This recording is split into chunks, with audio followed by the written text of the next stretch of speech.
Reno virus, rhino means nose, means वो virus जो upper respiratory tract को infect करता है, यानी नोज, थोरैट। तो ये वायरस जो है इनको हम कॉमन कोल्ड वायरस के नाम से भी जानते हैं, यानी इसके वायरस के इन्फेक्शन से जो है कॉमन कोल्ड होता है, जिसमें ठंड लगना, बुखार आना, नोज रनिंग, स्नीजिंग, खांसी आना, शरीर में दर्द। तो इस तरह के जो लक्षण होते हैं वो रिनो वायरस के इन्फेक्शन से होते हैं। तो रिनो वायरस जो है जनरली इसका जो प्रोलिफरेशन होता है यानी 33 से 35 डिग्री सेल्सियस पर ये बहुत तेज़ी से बढ़ता है। इसकी 3 स्पीसीज है, रिनो वायरस ए, बी और सी, और तीनों जो है ये बहुत तेज़ी से फैलते हैं। और इनका जो सीरोटाइप्स है यानी जो आउटर स्ट्रक्चर है प्रोटीन्स की, उसमें डिफरेंस की वजह से ये 160 तरह के जो है डिफरेंट टाइप्स के हो जाते हैं, और सब जो है कॉमन कोल्ड की तरह का ही सिम्टम्स डेवलप करते हैं। और एक तरह से देखा जाए तो ये बहुत ही छोटा वायरस है, मीन्स कि जैसे जितने भी स्मॉलेस्ट वायरस हैं, जैसे पोलियो वायरस हुआ, तो इसमें जो है ये छोटे वायरस में आता है क्योंकि इसका डायमीटर केवल 30 नैनोमीटर होता है। इसी की तुलना में देखा जाए तो स्मॉल पॉक्स का वायरस 300 नैनोमीटर का डायमीटर उसका होता है, यानी इससे जो है वो 10 गुना बड़ा होता है। तो सबसे पहले 1953 में इसकी खोज की गई, जब जॉन हॉपकिंस यूनिवर्सिटी के जो है कुछ नर्स जो है इससे पीड़ित हुई, जिनको करीब 1 हफ्ते तक इस तरह का सिम्टम्स डेवलप हुआ, जिसमें जो है कॉमन कोल्ड की तरह जो है खांसी, सर्दी, जुखाम, ये सब। तो उसके बाद जो है जब वहाँ पर ये आइसोलेट किया गया तो उसको सबसे पहले JH वायरस का नाम दिया गया। JH वायरस जो है इसको कहा गया चूँकि वहाँ पर खोजा गया था, लेकिन इसको जनरली चूँकि ये कॉमन कोल्ड है और नोज ऑब्स्ट्रक्शन या रनिंग नोज जो है इसका मेन जो है वो है सिम्टम्स है, तो इसलिए इसको रिनो वायरस के नाम से जाना जाता है।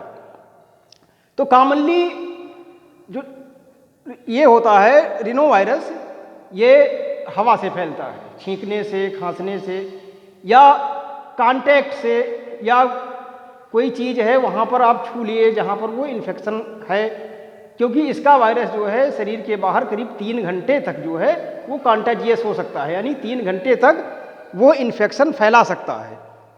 तो इसलिए जो है इसमें बहुत ज़्यादा अवॉइड करने की ज़रूरत है कि किसी पर्सन को यदि कोई जुकाम सर्दी से पीड़ित हो तो उससे ज़्यादा दूरी बनाकर रखें, या उसके द्वारा छुई हुई वस्तु या उसके द्वारा कोई चीज़ इस्तेमाल की गई है तो उसका इस्तेमाल करने से भी ये जो है फैल सकता है। इसके कॉमन सिम्टम्स जो हैं वो हैं common cold, running nose, sneezing, cough, बुखार। और अधिकतर ये देखा गया है कि सितंबर से अप्रैल के महीने में इसके फैलने की संभावना ज़्यादा होती है। क्यों? इसलिए क्योंकि उस समय जो टेम्परेचर होता है वो इस वायरस के मल्टीप्लिकेशन के लिए बहुत फेवरेबल होता है, और वो टेम्परेचर 32 से 35 डिग्री सेल्सियस के बीच होता है, जिसकी वजह से ये वायरस तेज़ी से फैलता है। उस समय ये भी देखा गया है कि पॉलन ग्रेन्स है, डस्ट है, या घास वगैरह की वो हैं, तो इससे जो है वायरस ज़्यादा तेज़ी से फैल सकता है। ये सब इनिशिएटर का काम करते हैं। इन्फेक्शन इसका बहुत तेज़ी से फैलता है, और यदि ये किसी को मतलब सबसे पहले ये वायरस सरफेस पर अटैच होता है और 15 मिनट के अंदर जो है ये रिस्पायरेटरी ट्रैक्ट में पहुंच जाता है। किसी में 20 घंटे के पहले ही इसका सिम्टम्स डेवलप हो जाता है, लेकिन जनरली जो है 2 दिन के भीतर, यदि कोई आदमी इन्फेक्टेड है तो 2 दिन के अंदर ही उसके सिम्टम्स दिखने लगते हैं। 5% लोगों में तो 20 घंटे के पहले ही दिखने लगता है, और 10-12% ऐसे होते हैं जिनका इम्यून सिस्टम मजबूत रहता है, तो उसमें ये सिम्टम्स जो है 4 से 5 दिनों के बाद दिखने लगता है। ये सिंगल स्ट्रैंडेड RNA वायरस है जो है नॉट इन्वेलप्ड है, इन्वेलप इसमें नहीं होता है। सिंगल स्ट्रैंडेड वायरस जो है ये पॉजिटिव स्ट्रैंड है, यानी ये RNA डिपेंडेंट RNA पॉलीमरेज से अपनी सिंथेसिस खुद कर सकता है और अपनी प्रोटीन को भी सिंथेसाइज करता है।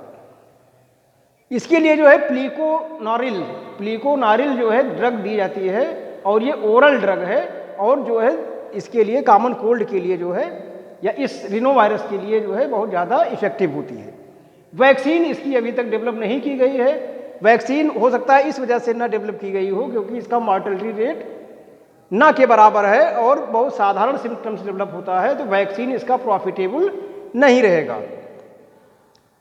तो इसका जो प्रिवेंशन है, यानी प्रिवेंशन ये है कि जैसे कोई आदमी या कोई पेशेंट जो है कॉमन कोल्ड से पीड़ित है तो उससे दूरी बनाए रखना, फिजिकल डिस्टेंस जो है वो बहुत बड़ा फैक्टर है। और लगातार जो है हैंड वॉशिंग, यानी हाथ जो है साफ करना या सैनिटाइज करते रहना। उसके बाद किसी सरफेस को छूने के बाद हाथ से ही आँख को, नाक को, यानी जहाँ वायरस का एंट्री पॉइंट है उसको टच ना करना।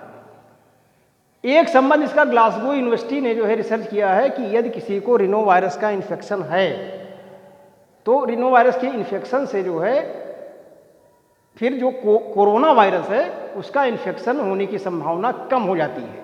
अब यदि होता भी है तो उतना इफेक्टिव नहीं होता है। उसका कारण ये बताया गया कि यदि किसी को रिनो वायरस का इन्फेक्शन है तो कॉमन कोल्ड का सिम्टम्स डेवलप होगा, और चूंकि वायरल का इन्फेक्शन है तो उसके अगेंस्ट जो है शरीर में एंटीवायरल एजेंट जो बनते हैं जिनको हम इंटरफेरॉन के नाम से जानते हैं, तो इंटरफेरॉन पहले से ही बना रहेगा। तो यदि उस दौरान कोविड-19 या कोरोना वायरस का इन्फेक्शन होता है तो वो उतना तेजी से जो है ग्रो नहीं कर पाएगा और डिजीज जो है उसके द्वारा वो उतना बर्डन नहीं ला पाएगी इम्यून सिस्टम पर, क्योंकि वो पहले से ही तैयार रहेगा। तो यदि कॉमन कोल्ड का इन्फेक्शन किसी को है तो उसको कोविड-19 के इन्फेक्शन का होने की संभावना कम रहती है। यदि इन्फेक्शन होता भी है तो वो बहुत ज़्यादा सीरियस कॉम्प्लिकेशन में बदल नहीं पाता है। तो कॉमन कोल्ड जो है एक सिंपल जो है सबसे सिंपलेस्ट वायरस भी इसको कहते हैं, क्योंकि इसके द्वारा जो बीमारी होती है इसमें डेथ रेट जो है ना के बराबर है, और ये केवल अपर रिस्पायरेटरी ट्रैक्ट को ही इन्फेक्ट करता है। आज तक कोई सीरियस कॉम्प्लिकेशन इस वायरस द्वारा नहीं देखा गया है।